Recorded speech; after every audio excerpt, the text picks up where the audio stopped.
Brian Hopkins is a musician who played at the concert last night. He was backstage before the shooting. Then he went out to enjoy the fans out in front. The shots began. He ran back and hid in a freezer with several fans, probably why he survived. Brian Hopkins joins us tonight. Brian, where were you when the shots rang out?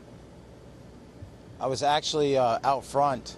I had just walked back from backstage, and I actually didn't play this event. I had played the first year, and I had come to support friends. So I said my hellos and then walked out the front, and my best friend and I, my guitar player, we were staring at the stage, literally almost in front of it, and I had a couple of friends standing in front of me. And when the shots, when we figured out what it was, a guy went down right in front of us, another guy about 4 feet in front of him, next to him, and I turned to see what's going on, and two girls go down right behind us. And Ben grabs me and says, "Run." And you could see people running at us, and I grabbed the two girls in front of me, and we start running. And instead of sprinting, I didn't run towards the crowd the way they were going. I had just left backstage, and I separated from Ben because he went after one of our friends' wives. And he fell and almost got trampled. He got up and he said, "I'm running," and he took off.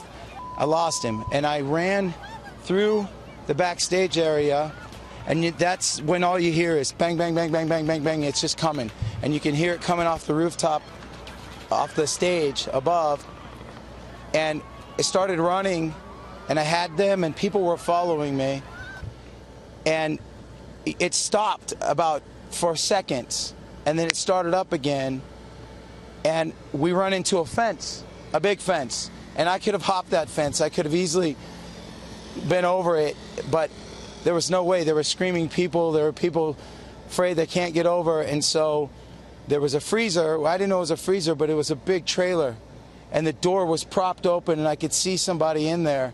And we just started throwing people inside this refrigerator. And once everybody got in, I jumped in with them, and I jumped in the middle, and I started comforting the two girls that I was helping. They started comforting. They were 24-year-old, 23-year-old, comforting people older than them, freaking out, screaming. And I meant to try and make a video for my parents, and this guy started screaming and pounding on the wall, and I just stopped what I was doing and had him sit down in front of me and take care of his wife or girlfriend or whatever. And then I went to the door to see if we could get out. And as soon as I opened a little bit, it just bang, bang, bang, bang, bang, bang. I shut the door, and I looked at a friend of mine who was in there just a little bit of ways away from me. And I said, "Everything's going to be okay." And he looked at me and said, "No, it's not." And we're just like, okay, this is not where it's going to end, not here. So we waited until there was silence. We were all cold, and we went to open up the door. We popped it open, he and I. One guy jumps on the thing, jumps over the fence because somebody had put a ramp. And then the next guy jumped, and I asked him to stay. "Can you help the ladies? Can you help people jump? It's a tall fence. I can get them over." So we started getting them over the fence, and they were just climbing, just attacking the fence. And then it came down to the two that they didn't leave me. I didn't know, I barely knew them, and they stayed with me. And I was trying to help them, I couldn't, so I grabbed them. And I remember we're going to find somewhere else to go. And there's a police officer running at me, sweaty face, screaming, and he said, "This way, this way." And as soon as we got past him, that guy took off to where all the bad was. And he took off that direction as he's sending us off to safety.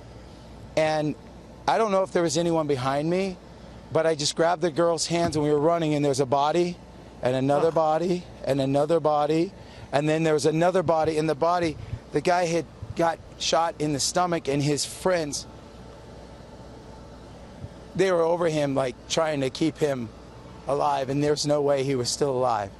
And then that's when the girls with me started to panic and wanted to call their parents, and I'm just run, and we're crossing the street. In the middle of the street, like this, there's a car with people hiding behind it, and the guy in the passenger seat is shot. And I couldn't stop. I'm trying to help people, and now I've got other people following me, and I just said, run to the dark, which is this right here, right behind us. That right there, that alley right there. And so we were running to this area because it was dark, but you could still see Mandalay Bay. We're not out of harm's way, and we're still just running. We don't know, by the way, when we're in that ice box, we had no idea if there are people running around shooting. We're hiding and trying to be quiet. Well, of course. I mean, it sounds like the weirdest dream sequence ever, and a horrifying one. And here's the thing, and I said this I just called one of the girls, Nicole, and I said, thank you for being so, she didn't act her age. She didn't freak out. They didn't freak out until they saw that. But it was so methodical. Let's go calmly. Let's calmly. Brian, thank you for telling us your story. Yes. Yeah. Taking a second for me to digest it. I can't imagine how you feel right now. Thank you. You're welcome. I'm sorry. I'm sorry for everybody who had to go through it.